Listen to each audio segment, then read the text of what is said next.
Bismillahirrahmanirrahim. Assalamualaikum warahmatullahi wabarakatuh. Alhamdulillah, wassalatu wassalamu ala rasulillah wa ala alihi wa sahbihi wa sallama tasliman katsira. Amma ba'd. Yang saya hormati dan yang saya muliakan serta yang saya cintai karena Allah Jalla wa ala, bapak-bapak dari Polres, bapak-bapak dari Kodim dan jamaah sekalian, sama-sama kita bersyukur kepada Allah Jalla wa ala yang telah berfirman, wa in ta'uddu ni'matallahi la tuhsuha innal insana lazalumun kafar. Dan andai kata kalian ingin menghitung-hitung akan nikmat Allah atas kalian, la tuhsuha, niscaya kalian tidak akan mampu menghitungnya. Sesungguhnya manusia itu pelaku kezaliman dan kekufuran. Berkat nikmat kesehatan, kesempatan dan taufik dari Allah Jalla wa ala, pada malam hari berbahagia ini, setelah melaksanakan ibadah salat maghrib berjamaah yang kita memohon kepadanya, Rabbana taqabbal minna innaka antas sami'ul alim, sembari menunggu masuknya waktu salat isya, kita dapat bertemu dan berkumpul di rumahnya yang mulia ini dalam rangka at-tawasi bil haqq wa tawasi bis sabr, dalam rangka at-tafaqquh fid din, saling sharing tentang kebaikan agama dan dunia di antara kita. Maka kita memohon kepada Allah Jalla wa ala bi asma'ihil husna, dengan nama-namanya yang maha indah, wa sifatihil ula, dengan sifat-sifat yang maha tinggi, wa bismihil a'zam alladhi idza su'ila bihi ajab, dan dengan namanya yang paling agung yang apabila Allah diminta dengannya maka Allah akan mengabulkan permohonan hambanya. Kita memohon kepadanya sebagaimana ia telah mengumpulkan kita saat ini di rumahnya yang mulia ini pada kegiatan yang utama ini, agar kembali mengumpulkan kita semua ma'an nabiyyin was-siddiqin wasyuhada'i was-salihin wa hasuna ulaika rafiqa, di dalam syurga firdausnya di hari kiamat kelak. Amin ya rabbal alamin. Salawat beserta salam senantiasa kita sanjung sajikan kepada Nabi besar kita, keluarga dan segenap sahabat-sahabat beliau yang telah bersabda, wa man salaka tariqan yaltamisu fihi ilma sahalallahu lahu bihi tariqan ila al-jannah, wa ma jatama'a qaumun fi baitin min buyutillah yatluna kitaballah wa yatadarasunahu fima bainahum illa nazalat alaihimus sakinah wa ghashiyatuhumur rahmah wa haffathumul malaikah wa dzakarahumullahu fi man indah. Dan barang siapa yang menempuh sebuah perjalanan dalam rangka menuntut ilmu agama, niscaya Allah akan mudahkan baginya jalan menuju surga. Mudah-mudahan apa yang sedang kita lakukan ini dari belajar ilmu agama Allah menjadi sebab kita dimudahkan oleh Allah untuk masuk ke dalam surganya. Amin ya rabbal alamin. Wa ma jatama'a qaumun fi baitin min buyutillah, dan tidaklah ada sebagian manusia berkumpul di rumah Allah, mereka membacakan ayat-ayat Allah, mempelajari agama Allah sesama mereka, illa nazalat alaihimus sakinah, melainkan akan Allah turunkan sakinah ilahi ke dalam hati mereka, wa ghasyatumur rahmah, akan tercurahkan rahmat ilahi kepada mereka, wa haffathumul malaikah, malaikat-malaikat Allah akan meliputi mereka, wa dzakarahumullahu fi man indah, dan Allah akan menyebut-nyebutkan mereka dengan pujian dan sanjungan di hadapan malaikat-malaikat yang ada di sisinya. Hadis riwayat Imam Muslim dari Abu Hurairah radhiyallahu anhu. Di dalam sebuah hadis yang diriwayatkan oleh Imam Ahmad dan Al-Imam Tirmidzi dengan sanad yang sahih dari Mu'adz bin Jabal radhiyallahu anhu, bahwa Rasulullah sallallahu alaihi wasallam bersabda, yaqulullahu ta'ala, wajabat mahabbati lil mutahabbina fiyya wal mutajalisina fiyya wal mutazamirina fiyya wal mutabadhilina fiyya. Dari Mu'adz bin Jabal radhiyallahu anhu bahwa Rasulullah sallallahu alaihi wasallam bersabda bahwa sesungguhnya Allah berfirman. Ini yang disebut dengan hadis Qudusi, firman Allah yang Nabi sampaikan selain dari Al-Qur'anul Karim. Allah berfirman, sungguh telah pasti cintaku untuk mereka orang-orang yang saling cinta mencintai sesama mereka karenaku. Mereka saling duduk sesama mereka karenaku, mereka saling kunjung mengunjungi sesama mereka karenaku, dan mereka saling berbagi sesama mereka karenaku. Karena sungguh tiada perkara dunia yang akan dibagi-bagikan di majelis kita pada malam hari ini. Tiada tender yang sedang dipasang, tiada PL yang akan dibagi-bagikan, tiada amplop uang yang akan dibagi-bagikan, tiada pula nilai-nilai dunia yang lainnya. Tidaklah kita hadir dan berkumpul saat ini di rumah Allah yang mulia ini di atas undang-undang dasar kita, radina billahi rabba wa bil islami dina wa bi Muhammadin sallallahu alaihi wasallam nabiyyan wa rasula, kecuali karena Allah Jalla wa ala. Dan Allah Jalla wa ala berfirman, al-akhillau yawma idzin ba'dhum li ba'dhin aduwwun illal muttaqin. Seluruh orang-orang yang saling cinta mencintai, saling kasih mengasihi di dunia ini akan saling bermusuhan di hari kiamat kelak tanpa terkecuali. Illal muttaqin, kecuali orang-orang yang bertakwa kepada Allah Jalla wa ala. Kata Imam Ibnu Katsir ketika menafsirkan ayat ini dalam tafsir Al-Qur'anil Azim, kata beliau, fa kullu musadaqatin wa musahabatin li ghairi Allah azza wa jalla fa innaha tadhi'u wa tasiru adawatan yawm al-qiyamah illa ma kana lillah fa innahu yadumu bidawamih. Seluruh pertemanan dan persahabatan yang bukan karena Allah, yang tidak dibangun di atas saling mengingatkan di antara mereka kepada Allah, akan sia-sia dan bahkan akan menjadi sebuah permusuhan di hari kiamat kelak. Kecuali yang karena Allah, maka dia akan abadi karena Allah adalah zat yang maha abadi. Jamaah yang dimuliakan Allah rahimani wa rahimakumullah, sebelum kita masuk kepada kajian kitab, saya berharap kepada jamaah yang membawa anak-anak agar anak-anaknya diambil dan didudukkan di sampingnya, agar majelis kita nyaman, tenang, tentram, sehingga jamaah lainnya bisa mengikuti kajian dengan tenang. Saya berharap ibu bapak yang membawa anak-anak agar anak-anaknya diambil, diajak duduk di sampingnya, agar mereka mendapatkan keutamaan majelis ilmu agama pula. Karena Nabi menyebutkan ketika waktu maghrib sudah datang, setan itu berkeliaran. Nabi memerintahkan kita untuk menahan anak-anak kita jangan berkeliaran di luar bangunan. Nah, ya, saya berharap ibu bapak yang membawa anak-anaknya agar anak-anaknya diajak duduk di sampingnya dalam majelis. Nah, barakallahu fik. Baik, jamaah yang dimuliakan Allah, kitab yang akan kita kaji dan kita pelajari bersama pada malam yang berbahagia ini adalah sebuah kitab yang berjudul Ashru Qawaida fi Tazkiyatin Nafs. 10 kaidah terkait pensucian jiwa.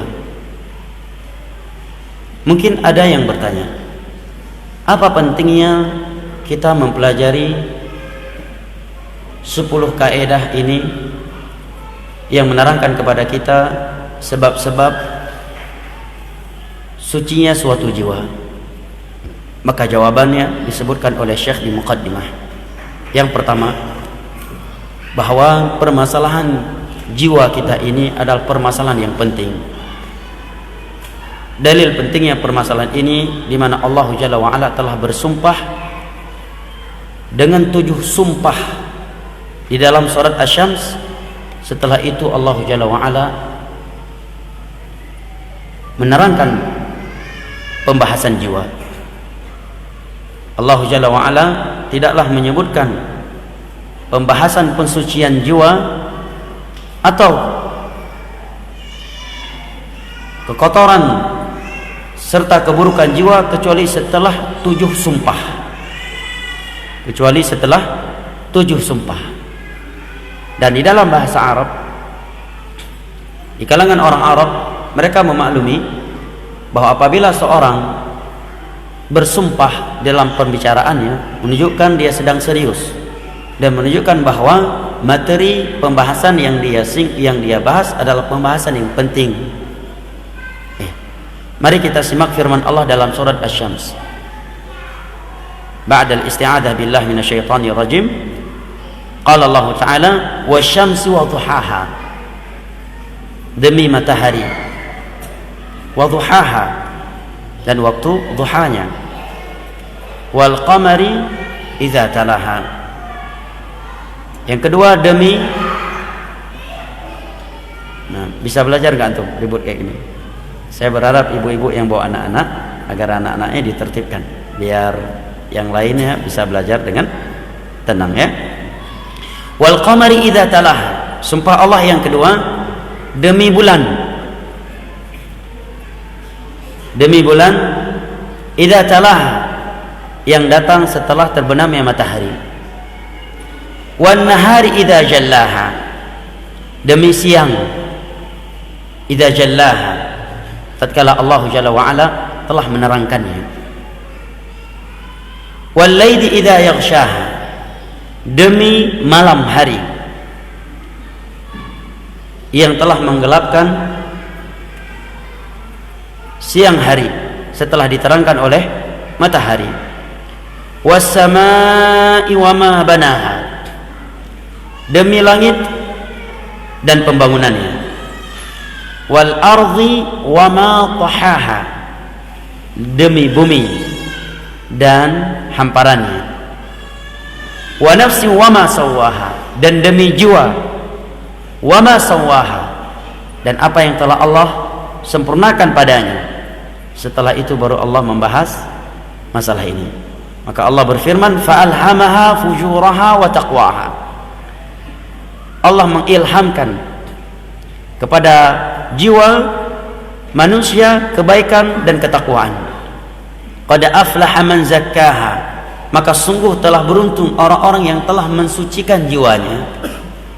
Faqad khaba man dassaha, dan sungguh telah merugi orang yang mengotori jiwanya. Coba perhatikan ayat-ayat suci Al-Quran Al-Karim ini. Allah Jalla wa Ala berfirman, sungguh telah beruntung orang yang telah mensucikan jiwanya, dan sungguh telah merugi orang-orang yang mengotori jiwanya dengan maksiat. Ini Allah katakan setelah 7 kali sumpah, menunjukkan ini masalah penting. Nah, di sini Allah Jalla wa Ala bersumpah dengan makhluknya, dan bukan dengan makhluk biasa, tetapi dengan makhluk-makhluk besar yang tiada satupun di antara kita yang mampu hidup tanpanya dengan izin Allah Jalla wa Ala. Matahari, bulan, malam, siang, langit, bumi, dan nyawa. Allah Jalla wa Ala berhak untuk bersumpah dengan makhluknya, dan Allah tidak dipertanyakan kenapa Allah bersumpah dengan makhluknya, karena Allah berfirman, la yus'alu amma yaf'alu wa hum yus'alun. Allah tidak dipertanyakan atas perbuatan yang ia lakukan, kenapa Allah berbuat demikian dan demikian, tetapi manusialah yang akan dipertanyakan oleh Allah, kenapa kamu berbuat demikian dan demikian. Adapun kita, maka dalam agama kita dilarang bersumpah dengan selain nama Allah Jalla wa Ala dan sifat-sifatnya. Nabi SAW bersabda, man halafa bi ghairillah faqad asyrak, barang siapa yang bersumpah dengan selain nama Allah, maka sungguh dia telah jatuh ke dalam perbuatan syirik. Apa solusinya kalau seorang bersumpah dengan selain nama Allah mungkin tak sengaja? Dalam riwayat yang sahih, Nabi SAW menyebutkan solusi kafarahnya, sanksinya. Nabi menyatakan, man halafa bi ghairillah falyaqul la ilaha illallah, barang siapa yang bersumpah dengan selain nama Allah, maka hendaknya seketika itu dia mengucapkan la ilaha illallah sebagai pembayarannya. Jadi tidak boleh kalau kita bersumpah dengan nama makhluk, demi Nabi Muhammad, demi ayahku, demi Nyi Roro Kidul, atau sumpah pocong. Sebagian orang lebih takut bersumpah dengan sumpah pocong daripada sumpah dengan nama Allah Jalla wa Ala. Padahal Allah Jalla wa Ala adalah Rabbul Alamin. Baik, kesimpulan dari ayat-ayat di atas, kata Syekh Abdul Razak, ini menerangkan kepada kita bahwa masalah pensucian jiwa dan pengotoran terhadap jiwa adalah masalah besar. Sampai-sampai Allah Jalla wa Ala bersumpah dengan 7 sumpah ketika menerangkan pembahasan ini. Setelah itu baru Allah menyatakan, qad aflaha man zakkaha wa qad khaba man dassaha, sungguh telah beruntung orang-orang yang telah mensucikan jiwanya, dan sungguh telah merugi orang-orang yang telah mengotori jiwanya. Apabila ada orang yang kita lihat dan kita mengetahui dia adalah orang yang paling kaya, orang yang paling sukses, orang yang paling layak untuk diterima ucapan-ucapannya serta bimbingannya, berkata kepada kita, kalau kamu melakukan ini kamu akan sukses, Dan kalau kamu melakukan ini, engkau akan rugi. Tentu kita akan respon dengan ucapannya, betul? Ya, misalkan, mohon maaf kalau keliru, dalam dunia militer, seorang bawahan diberikan petunjuk oleh komandannya. Sungguh tidak layak dia membantahnya, ya kan? Kenapa? Karena komandannya lebih berilmu dari dia, pendidikannya lebih tinggi dari dia, pengalamannya lebih luas daripada dia. Maka sungguh sangat tidak tepat kalau dia tidak respon dengan instruksi atau bimbingan atasannya. Atau di dalam dunia bisnis, seorang baru pemula dalam bisnisnya, dikatakan oleh orang-orang yang telah sukses dalam bisnisnya, kamu kalau melakukan ini kamu akan sukses, tapi kalau kamu melakukan ini kamu akan rugi. Pasti kita akan respect dengan ucapan dan bimbingannya, betul? Kenapa? Karena yang mengucapkan ucapan tersebut adalah orang yang menurut kita layak untuk diikuti, layak untuk diambil petuahnya. Dia lebih sukses dari kita, dia lebih berilmu dari kita, dan dia lebih berpengalaman dari kita. Nah, kali ini yang berkata sungguh telah beruntung orang yang telah mensucikan jiwanya, dan sungguh telah merugi orang yang merusakkan, mengotori jiwanya adalah Rabbul Alamin, adalah Allah Jalla wa'ala yang maha tahu, yang maha kuasa, yang maha hikmah, yang maha adil, yang maha penyayang, yang maha pengasih, yang di tangannya segala kejelekan dan kebaikan. Segala sesuatu tidak akan terjadi kecuali dengan izinnya. Maka hendaknya kita benar-benar perhatian dan sungguh-sungguh memperhatikan apa yang Allah Jalla wa'ala katakan ini. Karena keberuntungan dan kerugian yang Allah sebutkan ini tidak hanya berkaitan dengan dunia kita, tetapi juga berkaitan dengan akhirat kita. Andai kata kita merugi di dunia ini, kerugian di dunia ini kita khawatirkan, maka bagaimana kita tidak mengkhawatirkan akan kerugian yang akan menimpa kita di akhirat nanti? Karena serugi-ruginya kita di dunia ini, dalam urusan dunia boleh dikatakan tidak lebih dari 1,5 jam. Mungkin ada yang bertanya, kenapa Ustadz menyatakan tidak lebih dari 1,5 jam? Jawabannya ini sebagai bentuk ya renungan agar kita menjadi lebih menyadari akan hakikat perjalanan kita di dunia ini. Kenapa dikatakan tidak lebih dari 1,5 jam? Karena Nabi SAW bersabda, Inna a'mara ummati baina 60 wa 70 wa qalilum man jawaza dzalik. Umur mayoritas umatku adalah antara 6 hingga 70 tahun. Amat sedikit di antara mereka yang memiliki umur lebih dari itu. Ada yang punya umur lebih dari itu, tetapi amat sedikit. Rata-rata yang paling panjang umurnya adalah antara 60 hingga 70 tahun. Jelas ini? Sedangkan dalam Al-Quran Allah berfirman, Wa inna yawman 'inda rabbika ka'alfi sanatin mimma ta'udun. Satu hari di akhirat paling pendeknya seperti 1000 tahun di dunia ini. Satu hari notabenenya berapa jam? 12 jam. Ya, kalau satu hari dan satu malam adalah 24 jam. Berarti kalau kita kalkulasikan waktu 60 hingga 70 tahun di dunia dengan waktu akhirat, itu tidak lebih dari 1,5 jam akhirat. 1,5 jam akhirat sebanding dengan umur kita 60 hingga 70 tahun. Andai kata umur kita sampai 60 hingga 70 tahun, itu kalau kita bandingkan dengan satu hari akhirat yang panjangnya seperti 1000 tahun di dunia ini. Belum lagi kalau kita membandingkannya dengan satu hari akhirat yang panjangnya kata Allah 50 alfasana. Karena ada hari di akhirat di padang mahsyar atau di dalam neraka panjangnya seperti 50.000 tahun di dunia ini.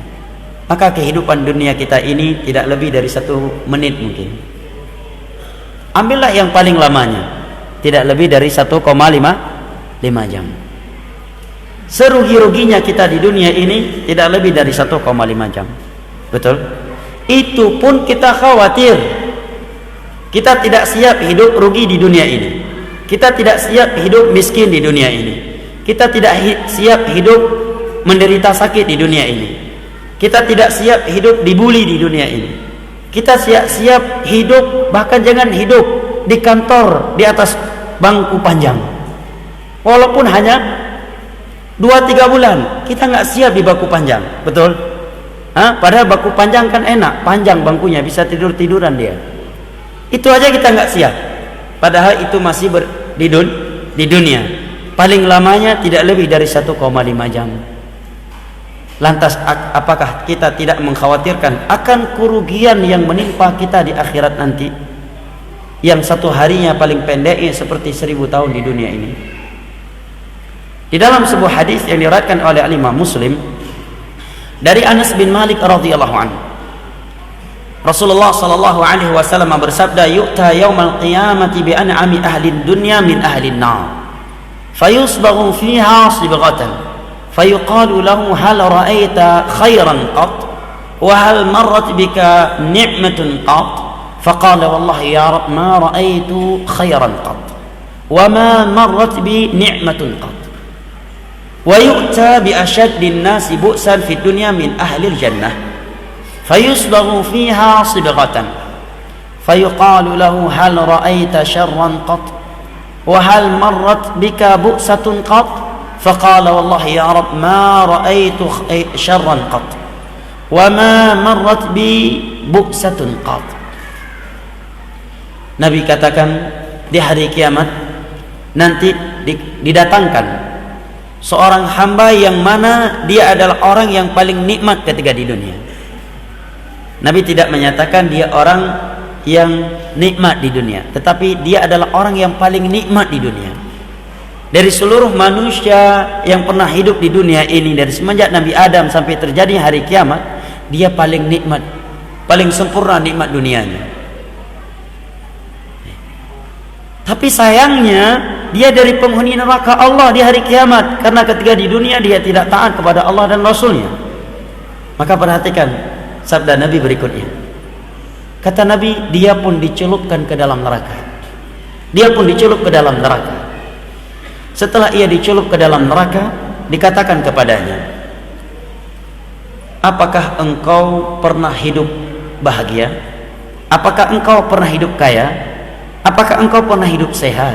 Apakah engkau pernah mendapatkan kebaikan, kenikmatan selama di dunia ini? Selama hidup di dunia? Pertanyaan ini kepada siapa jamaah? Kepada seorang hamba yang mana ketika di dunia dia adalah orang yang paling nikmat. Dilemparkan kepadanya pertanyaan di atas setelah dia dicelup ke dalam neraka. Dia baru dicelup, belum diminumkan nanah penghuni neraka kepadanya, belum dituangkan ke mulutnya air yang mendidih dari api neraka, belum dituangkan ke mulutnya minyak yang mendidih dari api neraka, belum dimasukkan ke dalam mulutnya makanan api neraka, zakum, penghuni neraka, makanan penghuni neraka, baru dicelup. Kemudian Allah tanyakan kepadanya pertanyaan di atas. Apa jawaban yang dia jawab jamaah? Jawaban yang dia berikan adalah wallahi ya Rabb ma ra'aitu khairan qat wa ma marrat bi ni'matun qat. Ya Allah, aku belum pernah hidup nikmat, aku belum pernah hidup sehat, aku belum pernah hidup kaya, aku belum pernah hidup senang.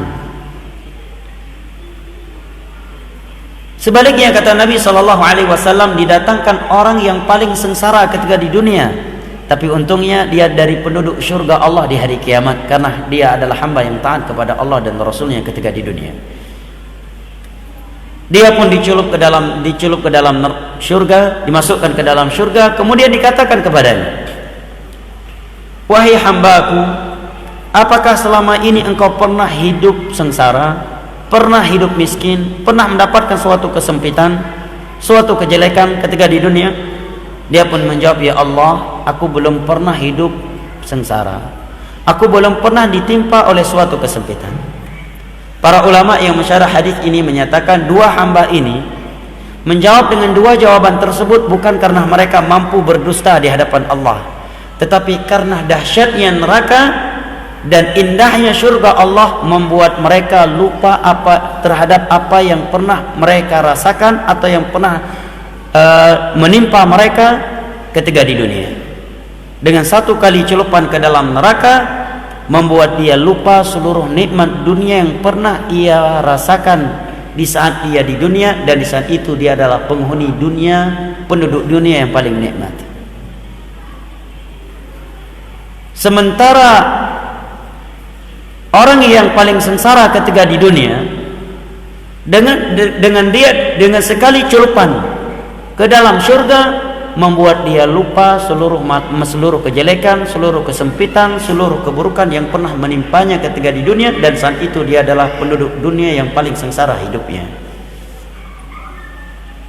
Maka ini hendaknya menjadi renungan bagi kita, bahwa keberuntungan yang sesungguhnya adalah keberuntungan akhirat, sebagaimana kerugian yang sesungguhnya adalah kerugian di akhirat. Karena kerugian di dunia ini masih ada kesempatan untuk memperbaikinya selama nyawa masih ada di dalam tubuh kita. Andai kata kita tidak mampu memperbaiki kerugian dunia, maka serugi-ruginya kita di dunia ini tidak lebih dari 1,5 jam, atau bahkan kalau boleh dikatakan tidak lebih dari 1 menit jamaah.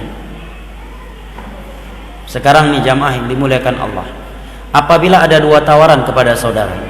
Tawaran yang pertama, ini ada uang 100 juta atau 10 juta lah. Silahkan kamu pakai, kamu ambil uang 10 juta ini, berfoya-foya dengannya. Kamu boleh hidup bebas, silahkan kamu berbuat apa saja dengan uang 10 juta ini, tapi waktunya cuma 1 hari. Setelah itu kamu akan dipenjara 50 tahun. Dalam penjara kamu akan disetrum. Dalam penjara kamu tidak akan diberikan makan. Sedangkan tawaran yang kedua, kamu akan diberikan uang ratusan miliar, dan kamu akan diberikan kebebasan sebebas-bebasnya, tapi dengan syarat, tolong dalam 1 hari ini kamu ikut aturan dari kami, dan aturan tersebut mampu dia lakukan dan tidak membahayakan dirinya. Orang yang berakal akan memilih tawaran yang pertama, atau akan bersabar dengan tawaran yang kedua demi keuntungan dan keberuntungan setelah itu. Kira-kira orang yang berakal akan memilih tawaran yang mana jamaah?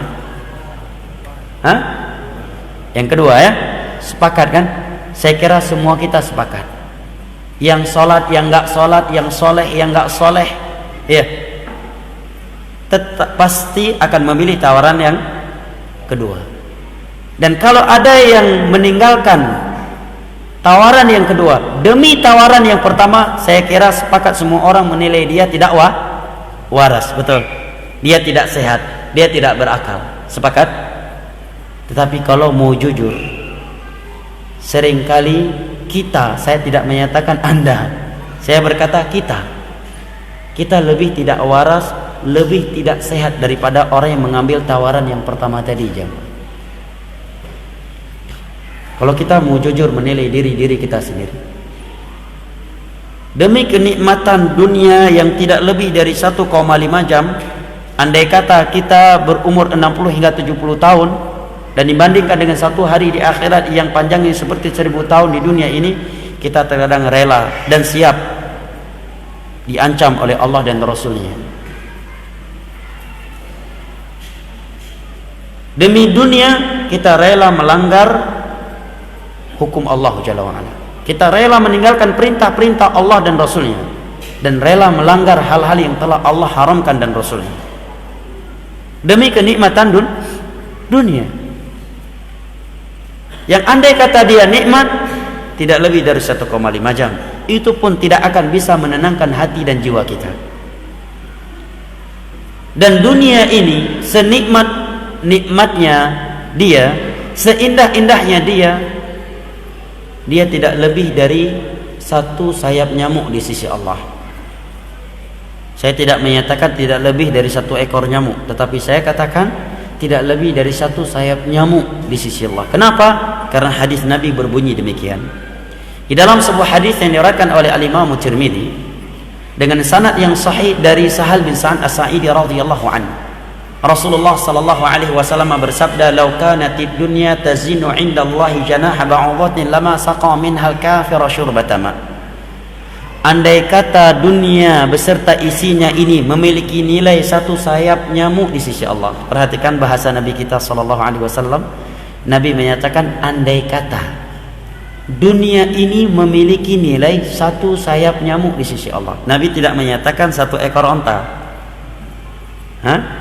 Nabi menyatakan andai kata dunia beserta isinya ini yang penuh dengan perhiasan dan pernak-perniknya ini, dunia dengan apakah itu wanita, jabatan, pujian dan seterusnya, bernilai satu sayap nyamuk di sisi Allah, maka sungguh tiada seorang kafir pun yang mendapatkan seteguk air minum pun dari Allah. Artinya dunia ini lebih hina daripada satu sayapnya nyamuk di sisi Allah apabila tidak dapat menuntun kita kepada syurga, tidak dijadikan sebagai sarana untuk melakukan ketaatan kepada Allah Jalla wa'ala. Sekarang pertanyaan berikutnya, jemaah. Apabila ada seseorang yang rela membunuh manusia, rela memfitnah manusia, atau sombong serta angkuh karena dia memiliki satu karung nyamuk di rumahnya, kita akan menilai dia orang gila atau orang waras? Hati-hati dengan jawaban, ada konsekuensinya. Saya yakin semua kita sepakat dia adalah orang gila, ya kan? Dia sombong dengan nyamuk yang dia miliki. Aku punya satu karung nyamuk di rumah, kamu punya berapa karung? Ini orang gila atau orang waras? Demi satu ekor nyamuk dia bunuh karakter teman satu lettingnya, dia jelek-jelekkan teman satu lettingnya, dia putuskan persahabatan, persaudaraan, jiwa korsa antara dia dengan teman satu lettingnya. Kira-kira itu orang waras atau orang gila? Saya yakin sepakat semua orang jawab dia gila, ya kan?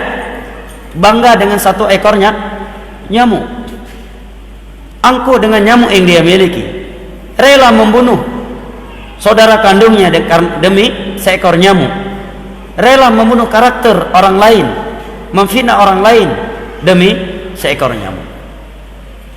Semua orang akan menyatakan dia orang gila, dia orang yang tidak waras.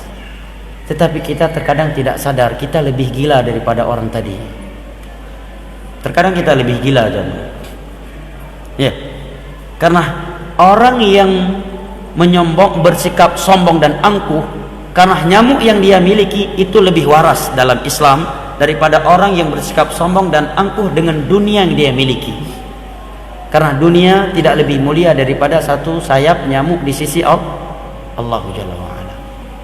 Makanya ketika ada orang yang sombong di depan Imam Ghazali, kata Imam Ghazali, berhenti kamu, tak usah sombong kamu, di dalam perut kamu adalah kotoran yang najis dan kamu diciptakan dari air yang hina, tidak usah sombong kamu. Begitu kan? Luar biasa. Karena dunia yang kita sombongkan, yang kita angkuhkan tidak lebih dari tidak melebihi satu sayap nyamuk di sisi Allah. Jika ada orang yang bersikap sombong dan angkuh dengan nyamuk yang dia miliki dikatakan gila, maka orang yang bersikap sombong dengan atau angkuh dengan sesuatu yang lebih hina daripada satu sayap nyamuk, dia lebih gila dan lebih tidak waras. Dan terkadang kita adalah orangnya tanpa kita sadari atau kita tidak mau mengakuinya. Baik, karena sudah adzan kita cukupkan sampai di sini dan kita lanjutkan setelah salat Isya. Wallahu a'lam bishawab. Kita tutup dengan doa kafaratul majlis. Subhanakallahumma bihamdik asyhadu an la ilaha illa anta astaghfiruka wa atubu ilaik. Wassalamualaikum warahmatullahi wabarakatuh. Kata sebagian para ulama, idza tala al majlis fa syaitanu lahu nasib. Ceramah kalau terlalu panjang, terlalu lama, maka syaitan akan mengambil bagiannya. Dan juga anjuran asal di dalam Islam bahwa ba'da Isya dianjurkan untuk segera beristirahat. Oleh karena itu saya melihat dari para ulama di Yaman, di Saudi, setiap kali mereka buat program daurah, walaupun di kalangan para penuntut ilmu agama, di kalangan mahasiswa, saya belum pernah mendapatkan ba'da isya juga dibuatkan, ya. Kecuali Darul Hadits Yaman tetap ba'da isya karena depan santri. Maka dari itu kita jawab pertanyaan aja ba'da isya ini. Untuk kajian kitab kita maksimalkan di waktu duha besok, insyaallah. Gimana? Setuju? Khawatir pada kena asam lambung nanti ini kalau kita lanjut kitab lagi. Baik ya. Sini ada pertanyaan. Bismillah, bagaimana menasihati suami yang selalu kasar dan cuek pada istri?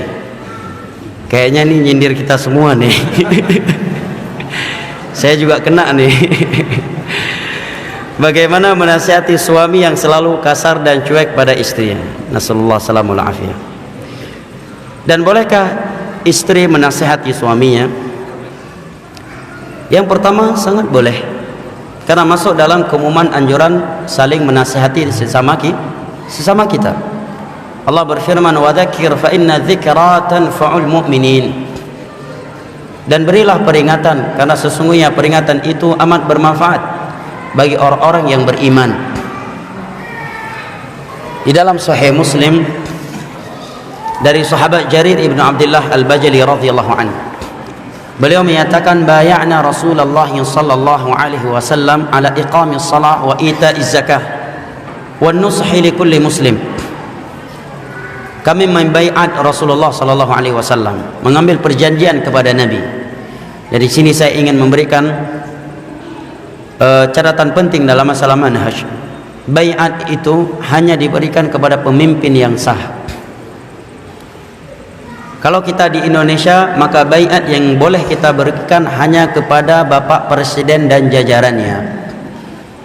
Kita di Indonesia tidak punya pemimpin kecuali Bapak Presiden dan jajarannya. Selain itu tidak ada pemimpin kita. Kalau ada yang mengangkat pemimpin yang memerintahkan dia dengan sebuah perintah yang harus diikuti secara mutlak, itulah yang disebut dengan hizbiyah. Dan itu salah satu dari paham mereka kaum khawarij. Jadi kalau ada baiat, ya, dia punya bupati sendiri dalam ormasnya, selain dari bupati yang sah secara negara, punya gubernur sendiri. Ya, misalkan suatu ormas gubernur mereka di daerah ini fulan, bupatinya fulan, ini ya fulan. Ya, ini adalah paham-paham kaum khawarij.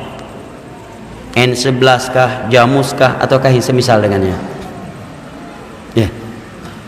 Jarir bin Abdullah menyatakan, kami membaiat Rasulullah sallallahu alaihi wasallam untuk senantiasa menegakkan salat, menunaikan zakat, dan untuk senantiasa memberikan nasihat kepada setiap individu muslim. Dan seorang suami adalah muslim yang layak untuk diberikan nasihat. Akan tetapi seorang istri mesti pandai-pandai mencari cara memberikan nasihat kepada suaminya. Karena yang namanya suami, ya, wallahu alam kalau antum ya, kalau saya ya, yang namanya suami pasti lebih tinggi egonya daripada istri. Betul ya? Wallahu alam kalau antum. Makanya dalam hadis kan Nabi menyebutkan, apabila seorang wanita marah au ghadiba zaujuha, atau suami yang marah, Nabi sebutkan ciri wanita penduduk syurga adalah dia ambil tangan suaminya, kemudian dia katakan, hadhihi yadi fi yadik, wahai suamiku, inilah tanganku sedang berada di dalam genggaman tanganmu. La aktahil bi'amsin hatta tardha'ani, aku tidak akan tidur nyenyak atau tidak akan memakai celak sampai engkau memaafkan diriku. Sekalipun yang melakukan kesalahan mungkin si suami,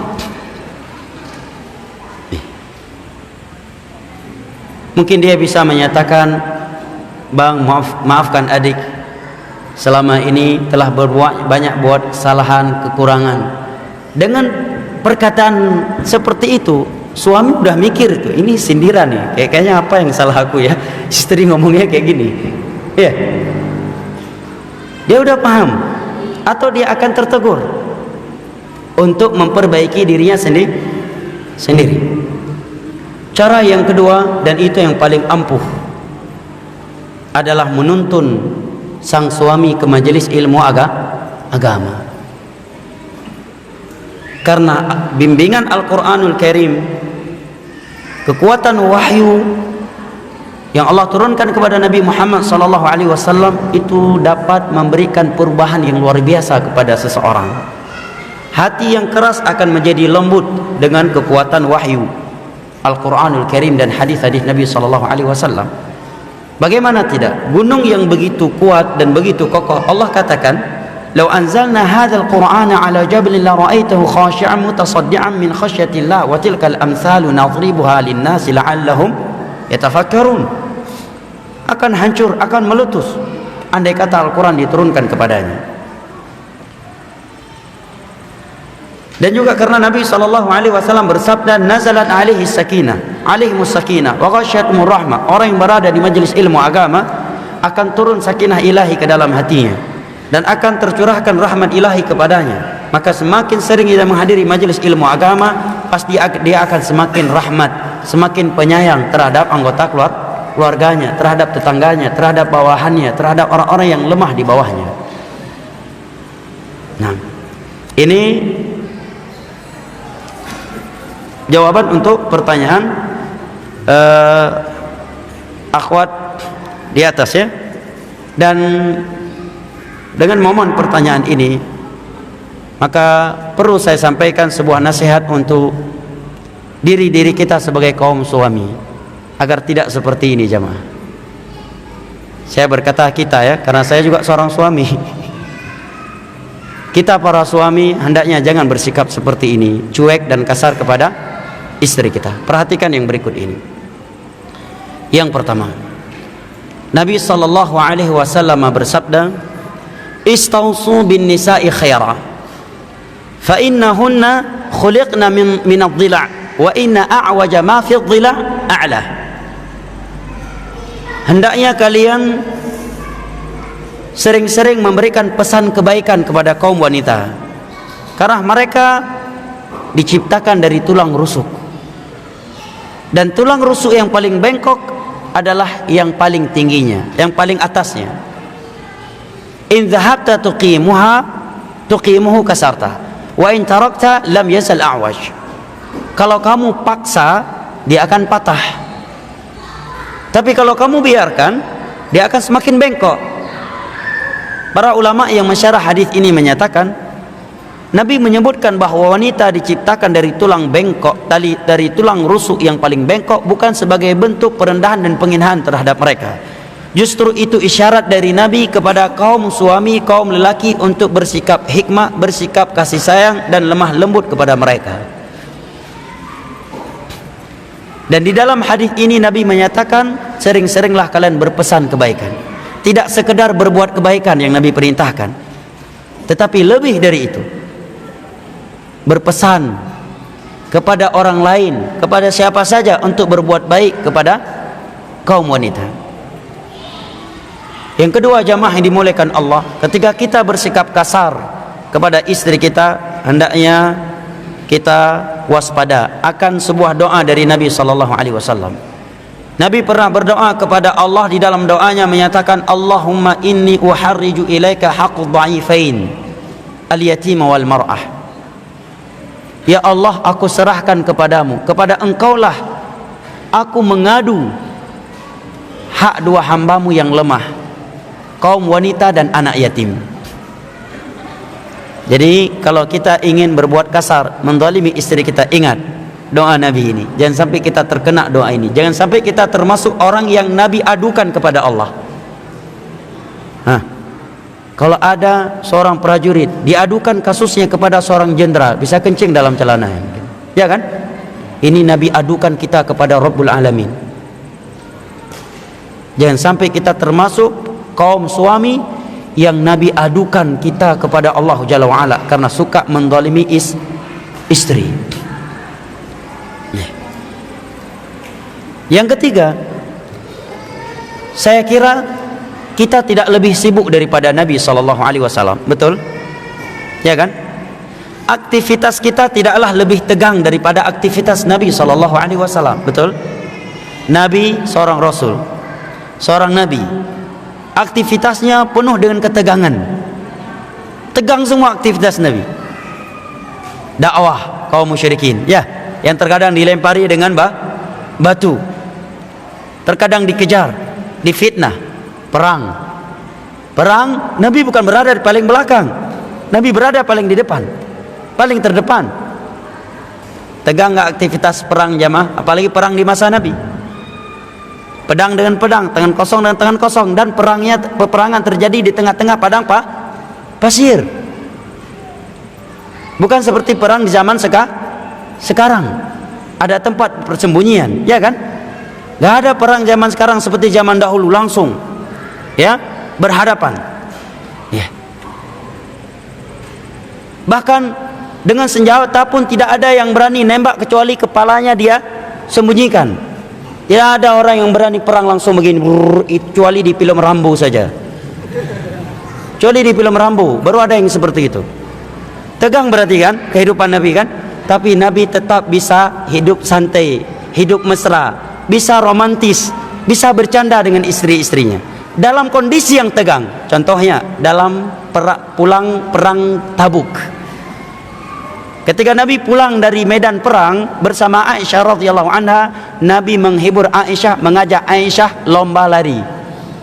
Ayo kita lomba lari, siapa yang menang? Maka di awal Islam, Aisyah mengalahkan Rasulullah sallallahu alaihi wasallam, atau Aisyah radhiyallahu anha mengalahkan Rasulullah sallallahu alaihi wasallam. Pada kali berikutnya Rasulullah sallallahu alaihi wasallam mengalahkan Aisyah karena saat itu Aisyah sudah mulai gemuk. Kemudian Nabi menyatakan, hadhihi bitil, satu sama wahai Aisyah. Nabi bisa bawa diri kan? Padahal pulang perang orang capek, ya kan? Tegang pikirannya. Tapi sempat-sempatnya Nabi bercanda dan menghibur istrinya. Bayangkan jemaah. Contoh lainnya, dalam sebuah hadis yang diriwayatkan oleh Al-Imam Al-Bukhari dan Muslim dari Aisyah radhiyallahu anha, beliau menyatakan, kana Rasulullah sallallahu alaihi wasallam yattaki'u fi hijri wa ana haidun fayaqra'ul Qur'an. Suaranya jelas ya? Dulu Nabi itu sering berada di atas pelukanku, berada dalam pelukanku, berada di atas tubuhku, tidur di atas badanku, dan aku sedang haid sambil membaca Al-Quranul Karim.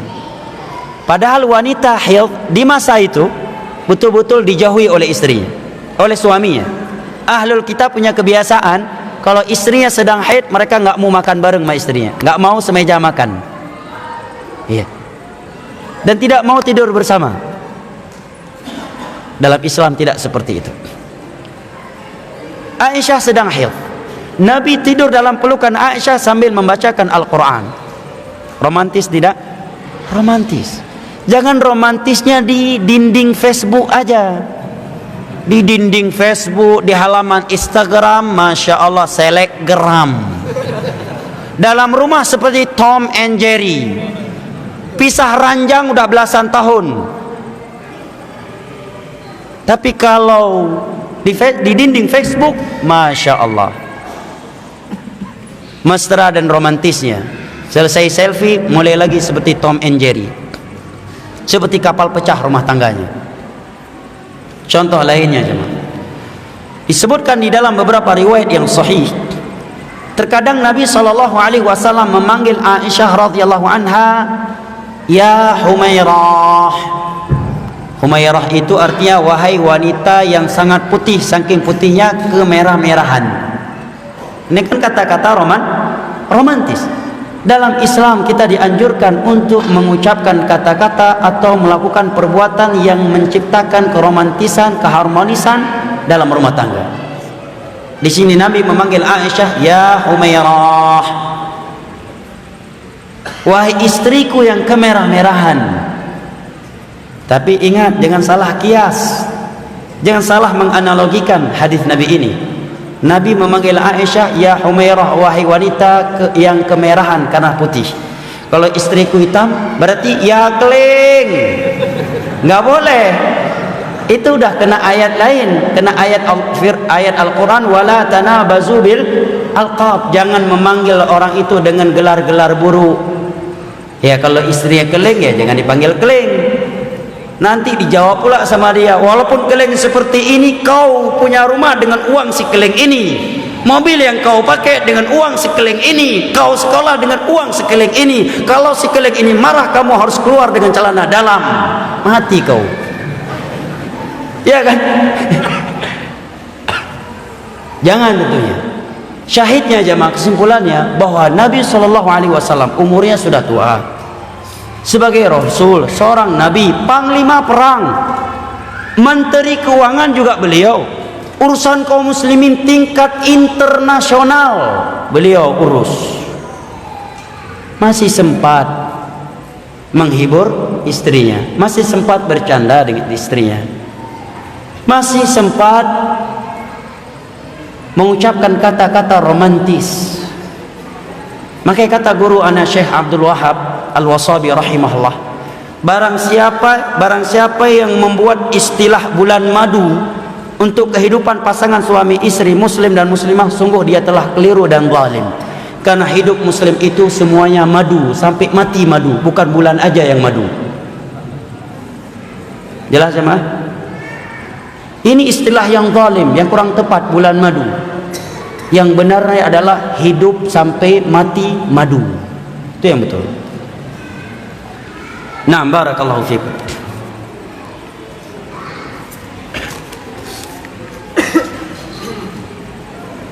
Bismillah, apabila berpergian lebih dari 3 hari dan suami mengizinkan, apakah boleh untuk kita berpergi lebih dari 3 hari? Tidak mengapa, selama dia bersama mahram. Orang Indonesia menyebutkan muhrim, ini keliru. Muhrim itu orang yang sedang ihram dengan ibadah haji dan umrah, itu namanya muhrim. Kalau orang yang harus kita bawa dalam safar kita, kalau dia seorang wanita atau yang boleh kita berjabat tangan dengannya, itu namanya mahram. Sebutan tepatnya mahram.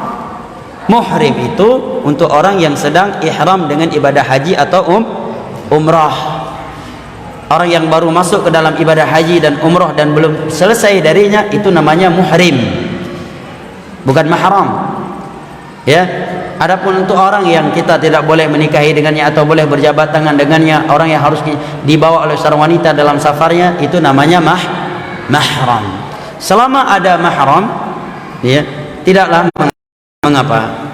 Adapun kalau tidak punya mahram, walaupun perjalanan setengah hari, selama dikategorikan safar, itu terlarang dalam Islam. Dan itu sebagai bentuk penjagaan Islam terhadap kaum wanita.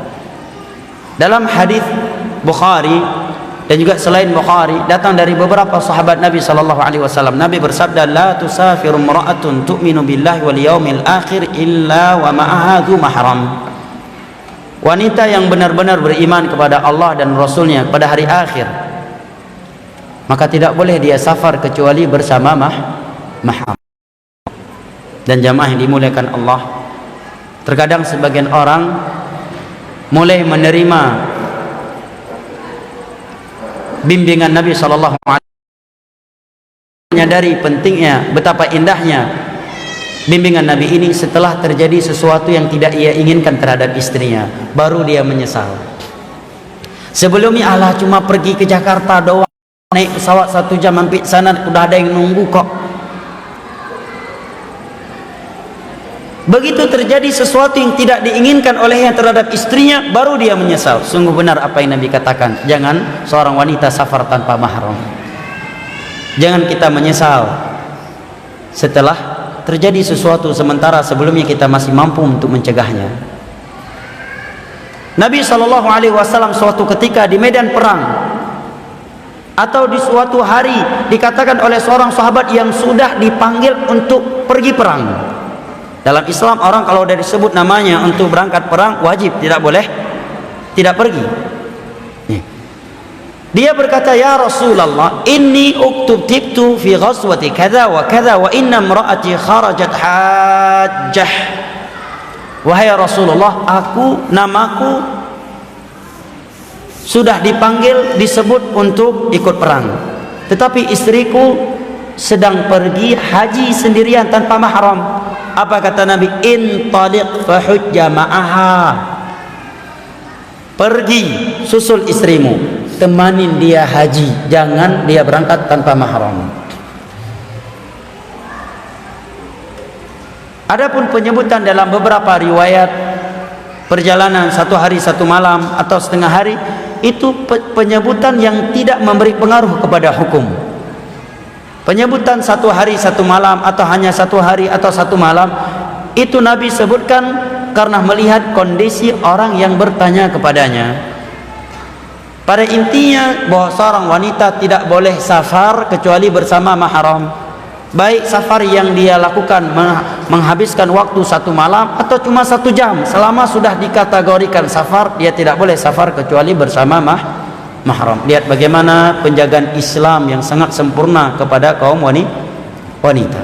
Sungguh banyak terjadi kejelekan dan bimbingan Nabi SAW ini diabaikan. Sebagian orang bukan tidak mampu, tapi pelit sebenarnya. Tiket domestik mahal sekarang Pak Ustaz. Ya akhi, harga tiket lebih mahal daripada kehormatan istrimu.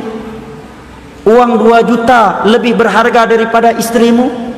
La haula wala quwata illa billah. Uang 3 juta lebih mahal daripada putri kandungmu. Uang 3 juta lebih mahal daripada bibimu. Uang 3 juta lebih mahal, lebih berharga daripada saudari kandungmu.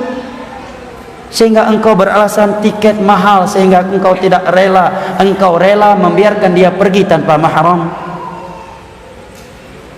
Ini penjagaan Islam yang luar biasa terhadap kaum wanita. Maka jika dia pergi bersama mahram dan sudah mendapatkan izin dari suaminya, walaupun lebih dari 3 hari, selama pergian tersebut bersama mahram dan tidak ada unsur pelanggaran agama lainnya. Apa unsur pelanggaran agama lainnya?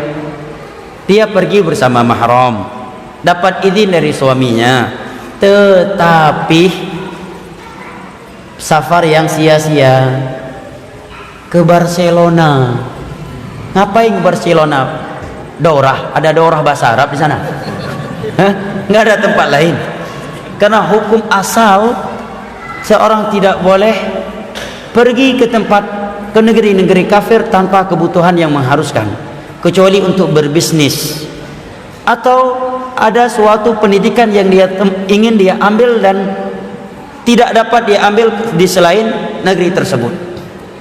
Adapun untuk rekreasi, masih banyak tempat-tempat Islam yang bisa dia lakukan. Dan Nabi menyatakan, aku berlepas diri dari orang yang tinggal di tengah-tengah orang kafir.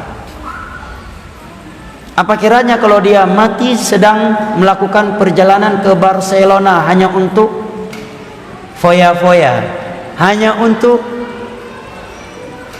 sia-sia, hanya untuk nge-show sana nge-show sini, mati dalam perjalanannya. Innamal a'malu bil khawatim, amalan itu dengan penutupnya. Yub'atsu kullu 'abdin 'ala ma mata 'alaihi, setiap orang itu akan dibangkitkan sesuai dengan kondisi matinya. Di hari kiamat orang akan tahu, oh rupanya dia mati dalam perjalanan ke Barcelona. Yang ini, oh dia mati dalam keadaan dia sedang berjalan menuju umrah. Atau dia tahu qarinah suaminya mengizinkan, tetapi dengan rasa berat yang luar biasa. Dia tahu suaminya mengizinkan, tetapi dia tahu kalau dia pergi nggak ada yang memasakkan nasi buat suaminya, yang merawat suaminya.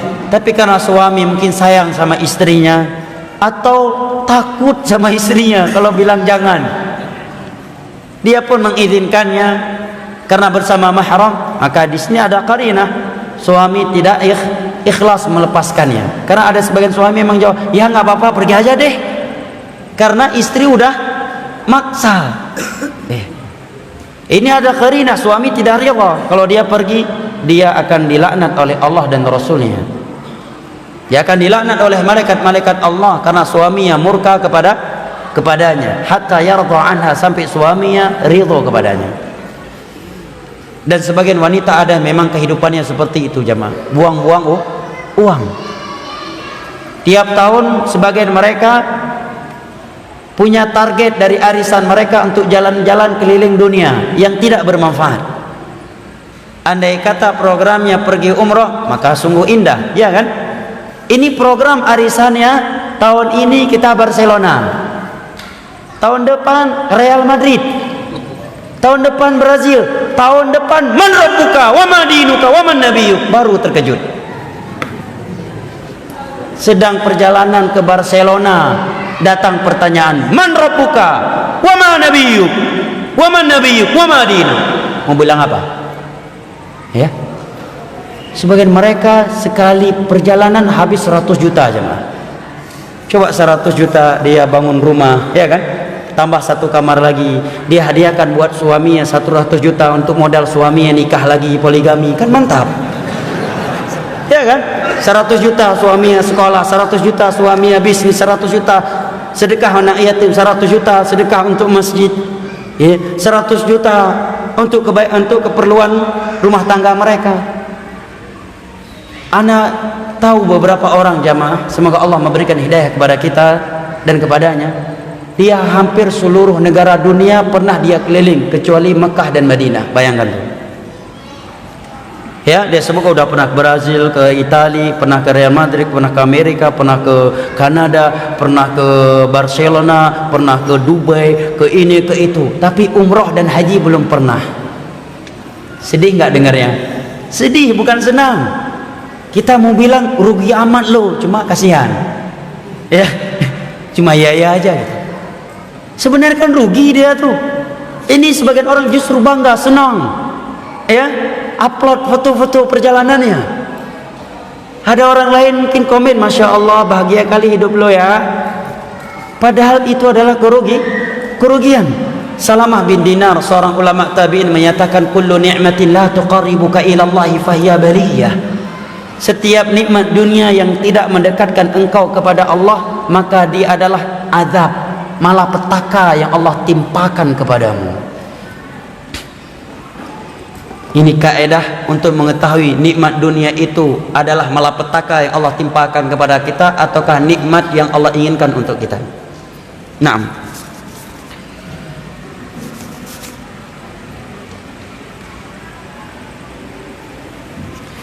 Ustadz, bagaimana hukum seorang istri yang tidak patuh kepada suruhan suami, suruhan yang tidak bertentangan dengan syariat? Mohon penjelasannya. Sedang istri merasa mampu untuk mencari nafkah sendiri. Baik. Seorang istri apabila dia tidak taat kepada suaminya disebut dengan wanita yang nusyuz, durhaka, dan dia jatuh ke dalam dosa besar. Dalam hadis Ummu Salamah radhiyallahu anha yang diriwayatkan oleh Abu Dawud, Rasulullah sallallahu alaihi wasallam bersabda, "Law kuntu amiran ahadan an yasjuda li ahadin la amartu al-mar'ata an tasjuda li zawjiha." Andai kata boleh aku memerintahkan makhluk untuk sujud kepada makhluk, niscaya akan aku perintahkan kaum wanita untuk sujud kepada suami mereka. Ini menunjukkan kedudukan suami dalam Islam amat tinggi. Makanya penting jamaah istri-istri kita hadir dalam kajian agar mereka berubah ketika mendengar hadis-hadis seperti ini. Ini bagaimana istri kita mau berubah berakhlak mulia, sementara public figure dia aktor sinetron Korea. Hah? Ke kajian nggak pernah hadir, tiap hari yang dia nonton sinetron Korea. Coba kalau dia hadir dalam kajian, dengar hadis seperti ini, apa pulang dia nggak berubah jemaah? Insya Allah akan berubah. Dalam sebuah hadis yang sahih juga, Nabi menyatakan, "Idza da'a ar-rajul imra'atahu ila firashihi falta'tihi wa in kanat 'ala tan-nur."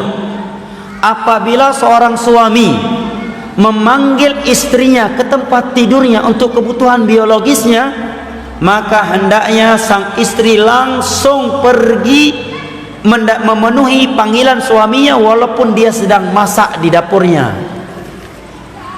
Dahsyat enggak? Dahsyat kan perintah dari Nabi? lagi masak nih, tiba-tiba suami manggil ke tempat tidur.